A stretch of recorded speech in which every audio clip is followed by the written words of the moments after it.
Hello and welcome to Atomic Facepalm. I'm Chris. And I'm Bree. And today on Played in Full, we review the Oculus Rift and... Touch controllers.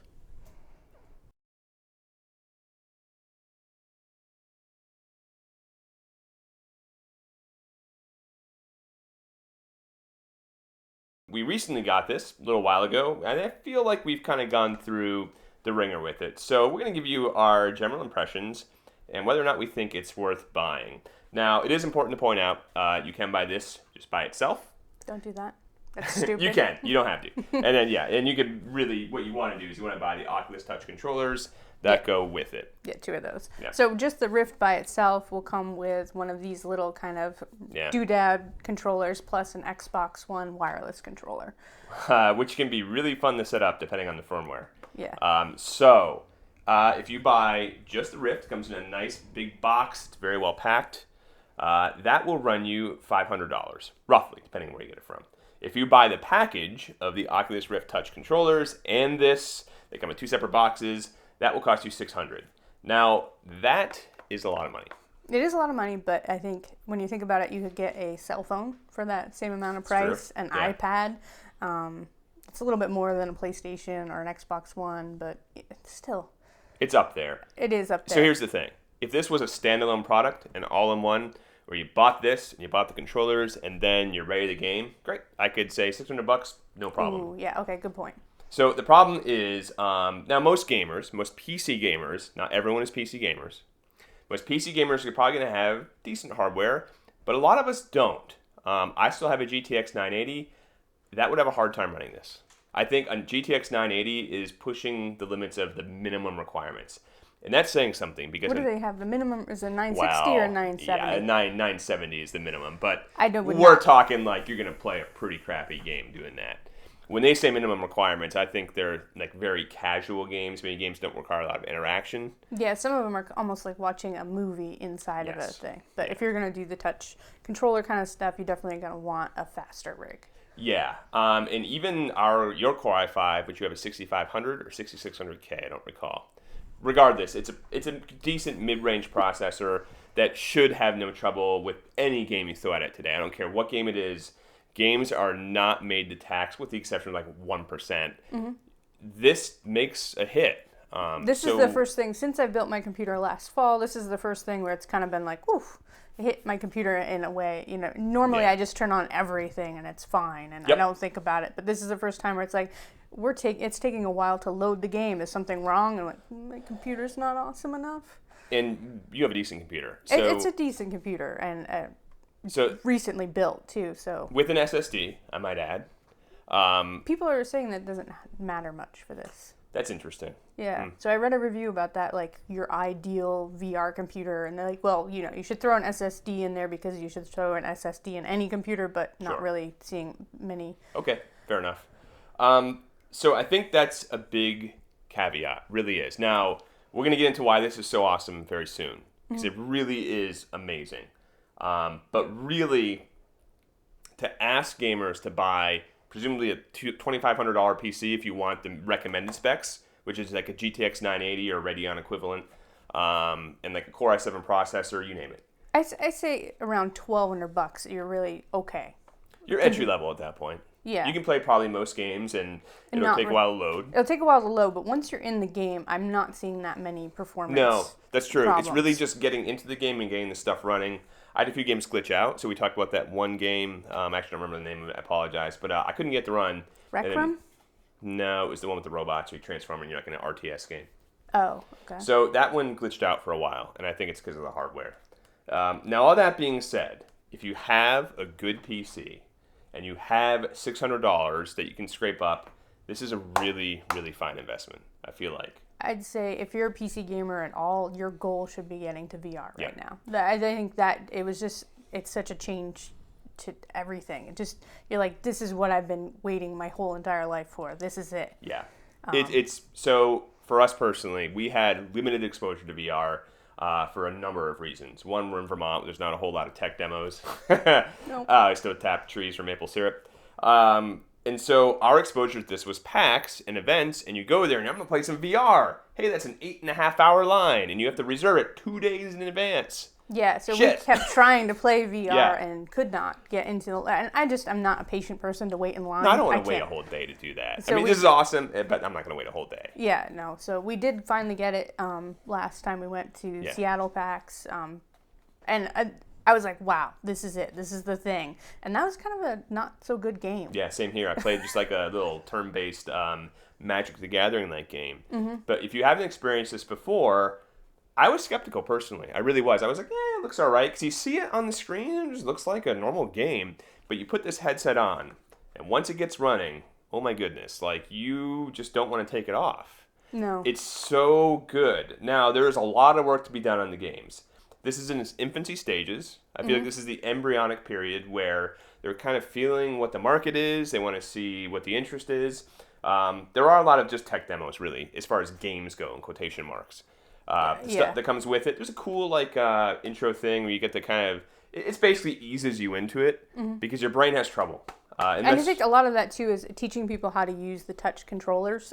These are a huge part of what makes that experience. So while getting in and looking through that is great and all, it's when you pick up your hands in real life and you see them in the game, it suddenly puts you so much deeper into the experience. These all have capacitive kind of thing. So when your finger's down, not pushing on the trigger, but just down, it understands that when my thumb is down, it's up. It gives you that feedback in game that really kind of connects you and grounds you into the experience much more. So that was the tech demo that we did on VR, did not have the touch controllers, and I think it's night and day difference. It is. It just feels weird holding it like a normal Xbox controller. It feels, for me, like counterproductive. Yeah. It's like you want to either use the headset somehow, or even a clicker felt better than a wireless controller. Maybe if you were using a controller like a steering wheel, that might be a little better. But pressing the buttons like that, and just it felt off. Yeah, so using an Xbox controller was not my desire. Yeah. I mean, I can see that with some games, but the majority of the games that we've been trying out, we've been really heavy on the touch controller games, and that is just the difference that makes it. So even with an Oculus Rift, you have access to the Oculus Store, obviously, and there's games like normal games. They range from $10 to $50. And a pretty good selection of games, it seems like. You can... And to note, just you will get like 4 games. I think 5 games come with the... When you buy the touch, you get 5 games, which are some of the better games that honestly come with it. Again, reinforcing the touch. You really should get that if you're going to do this, I feel. If you're going to get this at all, you get the touch. Like, don't waste $500 and not have these controllers. And then the Vive obviously comes with their touch version of not quite as good as these, from what I understand. Different, but There's pros and cons, but yeah. And we figured out, actually, kind of just through happenstance, that you can get a hold of the Steam VR as well. I didn't think Steam VR worked with this. I don't think you did either. I didn't until I started looking at their games and wondering how to do it. And actually, the Steam store makes it really easy. Next to each VR game, it's got, the circle O for the Oculus, and then the little triangle for the Vive, and then there's one other, which I think might be the Samsung. So it does, most games on the Steam store will work with all VR experiences. Yeah, which is pretty cool. No, it is. It is pretty cool. So we, for the first few days, we played with the Oculus store and all those games. Really flawless experience. Setting up the Oculus on the Oculus store and everything, getting that all, like you're going to map out your room and your space and, pair your controllers and all that. Seamless experience. Was it though? I mean, because I feel like you had a lot of trouble with the Steam store as far as getting... Did I say Oculus store? Oh, did you? I'm sorry. Oculus store, great. Steam store with the Oculus, not so great. And I think that might be because it's newer for them to be working with the Oculus. With the Oculus, I think that's a different experience on the Vive. With the Steam store, I had to Google around to get my play area. There's kind of a weird thing where you got to put the headset on, but not all the way on. And then you've got to be in advanced mode, and then you've got to just click the corners. And then even then, I had to do it 4 or 5 times to get it to go. So actually, the Steam store in general doesn't run very well with this. So if somebody is using it and they, hop right into it, great, runs the first time. If they leave the experience, come back like half an hour later with it still on, it's like doesn't recognize anything. You got to shut the whole thing down, start it again.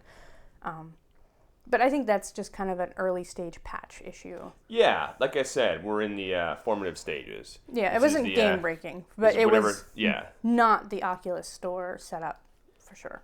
So speaking of setup, we will point out that when we first got this, it didn't work. Yeah, so that was kind of a bummer. I actually filmed the whole thing where he was going to volleyball. I was going to set it Yeah. up, surprise him when he gets home. He didn't know that this was coming. I had no idea.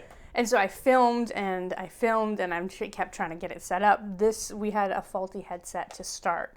You had to like hold the little HDMI cable in just right, and it worked for a few seconds. And then it'd kick you out again, which was the most painful thing because you'd get just a teeny taste of VR experience, and then all of a sudden it kicked you back out again. You right out again. It was actual torture. And so I actually sat there for like an hour, just like holding the cable in the exact right place, just so I could look around a store, just the basic loading store.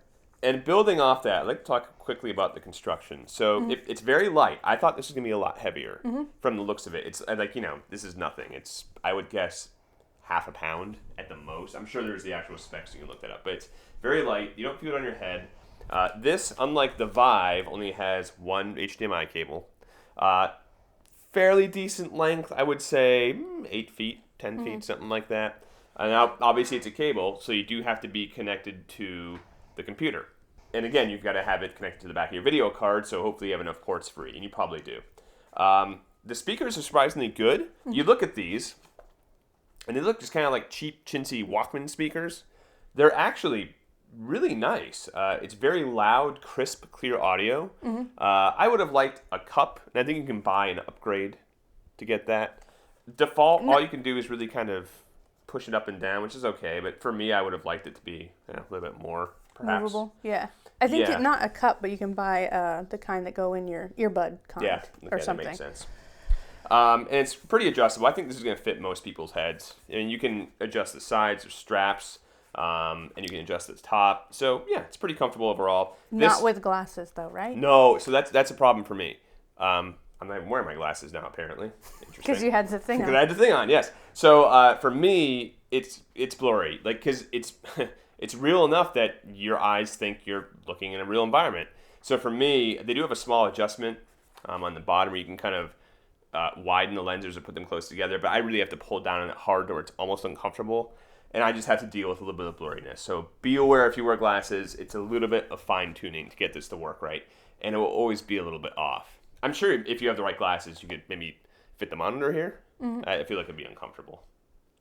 And the foam strap that goes around, if you have a lot of people in the house, like we do, and they're wearing it, gets a little icky. Like, it kind of collects sweat, and you will sweat playing some of these games. Not just because you're moving, but because this is a little bit of a heat source. Not like blasting heat, but it is creating heat, and it's here, and it's closed in. So you're going to come out of there, like you can tell when somebody's come out of VR. They've got the ring, they're all red, they're blurry-eyed, they're like out of touch. Like, when somebody's just come out. That is a thing. We call it VR face. Yeah. Not just because of the lines that would be around your face, but just because it takes a while for your head to adjust. It's weird. It's a weird experience. And so coming back out of VR after you've been in there, like I used VR for like 2 hours last night drawing in it. And for another half an hour after that, I had a weird, like my brain just thought things should be in a different 3D way or something. It's a weird experience. It's like sea legs, but VR head. Yeah, pretty much. Honestly, it's like that. So there is an adjustment period that you've got to get used to, and it will take a while. We've had this, a week? About a week now, and I'm still getting used to it. So the other thing to point out is we're going to show this area in a second. It's a mid-sized dining room for us that we've converted into our PC gaming den of awesome. And we thought, hey, we got plenty of room. Yeah, I mean, this is where we record. Space. Obviously, we're here now. We got plenty of space. Nope, not even close. This really is a living room type of thing. At least if you're using the touch controllers. Yeah, they're going to mark on, they'll tell you for certain games you're going to want X amount of space. And I was just like, whatever, I don't believe that. We're fine. No, not really. Another thing is we have a ceiling fan that's right here. Yeah. We hit that constantly. All the time. All the time. You hear it throughout. Ding! I'm really kind of surprised we haven't broken it. I know. Pretty tough ceiling fan. Contemplating ripping it out so that we can do more VR stuff. Also, if you happen to be like Bree and your computer has VR on it and you have other people in the house, you will never use your computer again because everyone will be on VR, which is a huge drawback. So really, The ideal experience would be you buy and build a VR machine, which is expensive. Mm-hmm. You would get, a small little display because everyone can watch what you're doing on a normal PC monitor while you're playing, which is cool. So when you're playing Robo Recall, people can see your little score on the side, which is neat. But you want it in a living room. You want it by itself, and that way you've got your VR console, so to speak. That's the idea. Now that's not going to work for everyone. Obviously, we've already talked about the cost requirements for the PC. Yeah. It's not really in our budget, but it is on the list of to-dos, really, because I want my computer back. I want to finish up Nier Automata sometime this year. And there is PlayStation VR, but that's not nearly as good as this, from what I understand. I don't think you have access to all the games. Like, no matter what you choose, if you go with the Vive or if you go with the Oculus, both stores actually have a pretty like a lot of tech demos, but there is quite a bit. Like, it's going to keep you busy for a while. That's just not available on the PlayStation right now. Yeah, and their little wands apparently are kind of flimsy and chintzy, like whatever they call that version. So gaming-wise, the Touch comes with, like you said, a few good games. One of them is Robo Recall. One of the better not just VR games, one of the better games I've played in a while. Yeah, it's really addicting. Quick and easy. I mean, it's a good game to play for like 20 minutes. Yeah. And then pop back out of and be fine. You don't have to sit there all day and play it. It's kind of like an arcadey game. It's very arcadey. It feels like being in an arcade for me again. It really does. Yeah.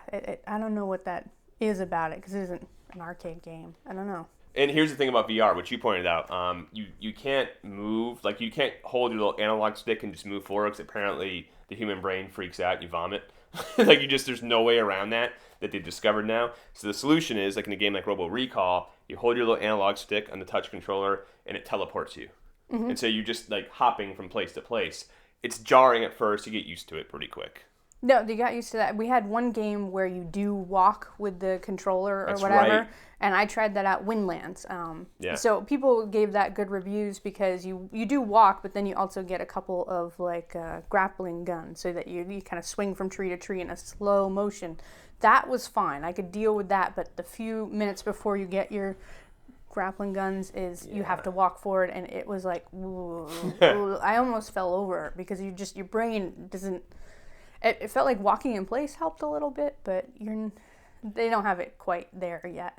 And there's parts where it's like, I'm totally used to this. I could totally do that. But then, like in Robo Recall, you'll teleport to the top of a skyscraper and you look over and you're like, holy crap. It's just like, it's really disturbing. Or you'll teleport next to a wall and turn around. And it's like, you just react. You just want to, whoa, there's something behind me. Mm-hmm. Even though it's obviously fake. It's just enough that you react to that.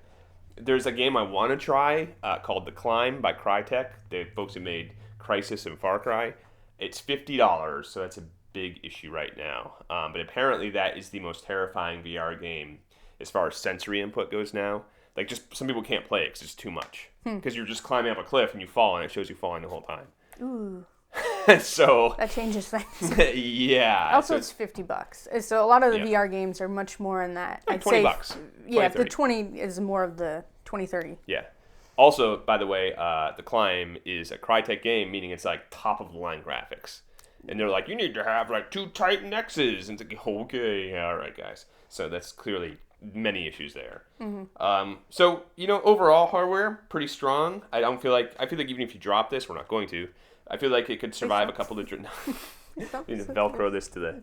Yeah, love the VR headset. It's fine. The cord gets in the way sometimes, but, I feel like you could rig up like a pulley or some type of thing in the ceiling. I think extending it. So I did try extending it with the cables we had. I think my USB is a USB 2.0 or something.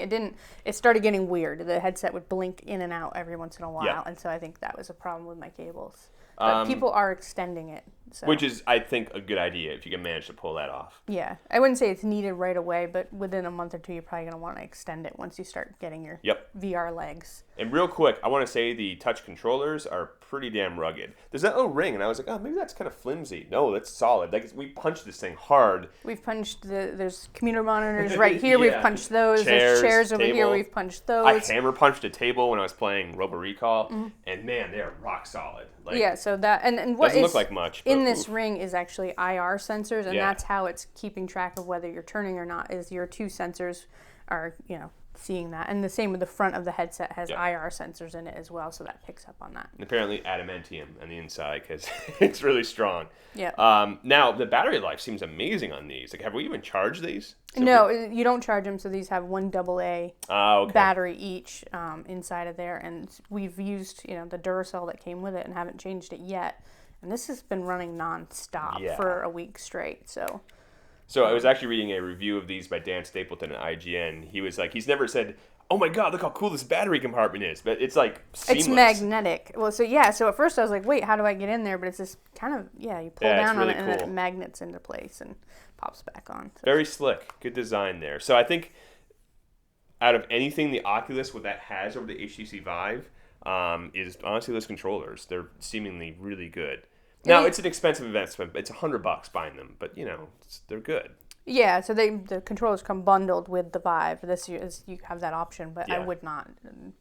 Not to mention that once you buy the controllers, you get a second sensor, so now you have two sensors, because this comes with one sensor, that comes with another sensor, so you have two. And you actually probably want to consider buying one, if not two more sensors within the next few months. I feel like we need that. I definitely think we need one more, because you put the two sensors in front of you, and then sometimes when you're turning around, as you do, because you're just in another world, literally, kind of in your head, and it tells you to turn around because it can't see you. And I feel like, so sometimes from Robo Recall, I'll be looking up, I'm doing this, and it loses the connection. I think that's because I'm close, because we want to avoid the ceiling fan, right? So we have this little circle. Mm-hmm. So I feel like where we are right now, which is about 6 feet away, 5 feet away, that's probably where you want to be, or you want the sensors really far apart, and that way they have a wider vertical range of motion, because it's tough in Robo Recall. I have 45 degrees and I lose all my connection. Yeah, because as soon as it loses sight of these things, as in you're doing kind of this motion, it stops seeing where you are so much. And it turns up, it's like, turn around. It's like, stop it, get out of my way.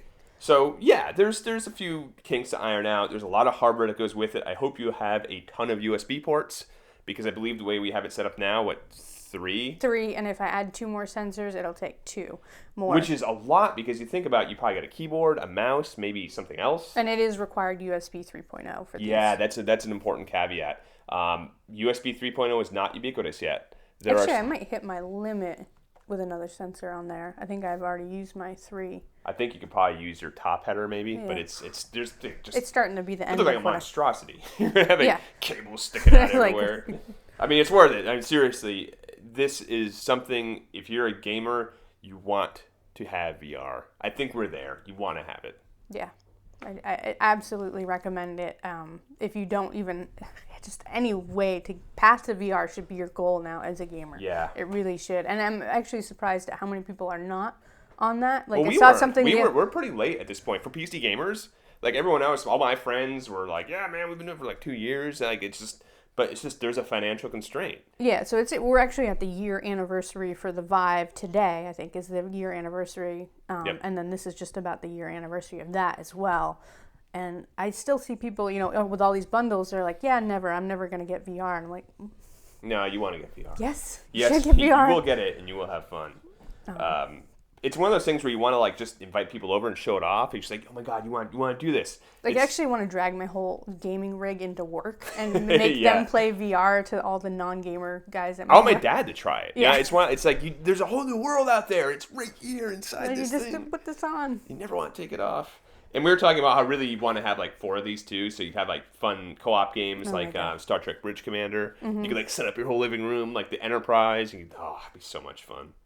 So yeah, overall, my opinion, worth the money, worth whatever hassle you have to go to set it up. Mm-hmm. Even if you have to move furniture around and deal with ceiling fans and deal with the lines if you have people at your house, because there will be lines to play this.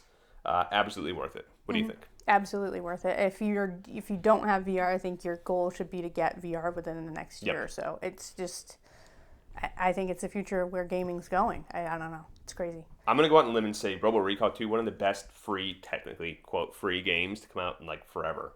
As a bundled game, you usually expect, it'll probably be all right. It'll be okay. But this is kind of like Super Mario World that came out for the Super Nintendo, where it's one of the best games ever. And it's like Robo Recall is really good. If you want to see what the touch controllers can do and you don't know, it's like, it's great. They did a good job. Good job, Epic and Valve. No, I'm sorry. Valve's the other one. Facebook. Is Facebook even on here anywhere? No, but it does say Facebook on Yeah, I that. think it Brought says to you somewhere. by the people at Facebook. Yeah. Thank you, Facebook. Thanks, John Carmack. So yeah, there you have it. Now we're going to go ahead and show you what our setup is like to get an idea of just how much room you need. And we're going to show some hilarious gameplay footage because it looks really weird when you don't know what someone's doing. They have this on. It's almost like they're an automaton. Or just a crazy person. Yeah. So I think I was drawing yesterday and I'm all bent over and I'm like, drawing some flowers or something, and other people are coming in the room giggling at me. I'm like, you need to lift the headset up. Like, get out of here. Go away. Get Go away. It's personal time. I'm drawing. So yeah, here we go. I'm going to show it to you right now. And yeah, get right to it. Gameplay, go.